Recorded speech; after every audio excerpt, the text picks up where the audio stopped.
एका भांड्यामध्ये 1 ग्लास पाणी ॲड करून घ्यायचं आहे। त्याच्यामध्ये 1-2 चम्मच चहापत्ती टाकून द्यायची, गॅसवरती ठेवून मस्त असं त्याला उकळायला ठेवायचं आहे।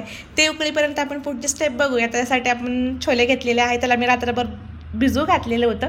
सकाळी 2 पाण्याने स्वच्छ करून घेतलं, कुकरच्या भांड्यामध्ये ॲड केलं, त्याच्यामध्ये 2 तेजपत्ते टाकले, सिनामन टाकलं, लवंग टाकली आणि चवीप्रमाणे मीठ टाकून दिले, एक काळी मिरी पण टाकलेली होती। तर आता जे चहाचं पाणी तयार झालेलं होतं चहापत्तीचं, ते आपण गाळून याच्यामध्ये ॲड करणार आहोत। चहापत्तीचं पाणी आपण याच्यामध्ये काय ॲड केले, कारण आपण छोले भटुरे बनवणार, छोले काळे होण्यासाठी आपण याच्यामध्ये चहापत्तीचं पाणी ॲड केलेलं आहे। थोडंसं पाणी पुन्हा एकदा अर्धा ग्लास ॲड करायचं, झाकण लावायचं आणि कुकरच्या 3 ते 4 शिट्ट्या करून घ्यायच्या आहे। शिट्ट्या होईपर्यंत आपण वाटण्याची तयारी करून घेऊयात।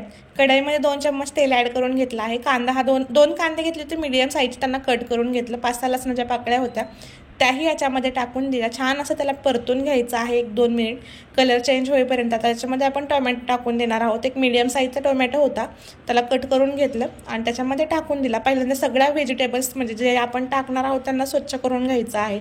तर होता पिल्लूच्या पप्पांचा आज बड्डे, ॲक्च्युली आज म्हणजे व्हिडिओ 2 दिवसापूर्वी लेट आलेला आहे, 20 तारखेला 20 मार्चला बड्डे होता त्यांचा। तर वाटण व्यवस्थित भाजून झालं आणि मिक्सरच्या भांड्यामध्ये ॲड करून घेतलं।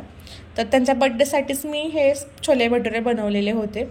वाटणही वाटून झालं आणि आपले छोलेही मऊ शिजलेले आहेत। कुकर थंड झाल्यानंतरच ओपन करून पाहायचं आहे, तर एकदम सगळं बाहेर येईल, त्याच्यामुळं थंड झाल्यावरतीच करा। आता कढईमध्ये आपण तेल ॲड करून घेणार आहोत। 2 चम्मच मी तेल ॲड केलेलं आहे, जसं तुम्हाला लागेल तसं तुम्ही त्याच्यामध्ये तेल ॲड करू शकता। आणि जे वाटण तयार केलेलं होतं ते याच्यामध्ये टाकून द्यायचं, 1-2 मिनिट छान असं त्याला परतून घ्यायचं आहे। आता आपण याच्या स्टेपला मसाले ॲड करणार आहोत। त्याच्यामध्ये कश्मीरी लाल मिर्च पावडर टाकलेली आहे कलर येण्यासाठी, तरी छान येते। आणि तर गरम मसाला टाकला, थोडीशी हळद पावडर आणि एव्हरेस्टचा मी छोले मसाला टाकलेला आहे।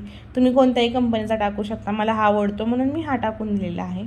तर त्याला व्यवस्थित असं मिक्स करून घ्यायचं आहे 2 मिनिट, तेल सुटेपर्यंत। आता या स्टेपला आपण सगळे छोले ह्याच्यामध्ये टाकून देणार आहोत। कलर बघू शकता चहापत्तीमुळे त्याला कसा आलेला आहे, छोल्यांना थोडासा काळसर कलर आलेला आहे, असाच कलर लागतो आपल्याला।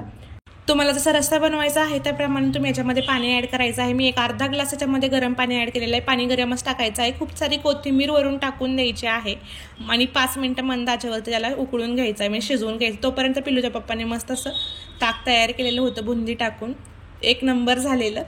आणि आपले छोलेही छानपैकी तयार झालेले आहेत। तुम्ही पण तुमच्या घरच्यांसाठी मस्त असे छोले भटुरे नक्की घरी ट्राय करून पहा। आणि व्हिडिओ जर माझा तुम्हाला आवडला तर माझ्या चॅनलला सबस्क्राईब करून जावा, लाईक करा, फॅमिलीमध्ये शेअर करा। आणि आपलं ताट पण मस्त वाढून झालेलं आहे। कसं वाटतंय सांगा बरं कमेंट करून।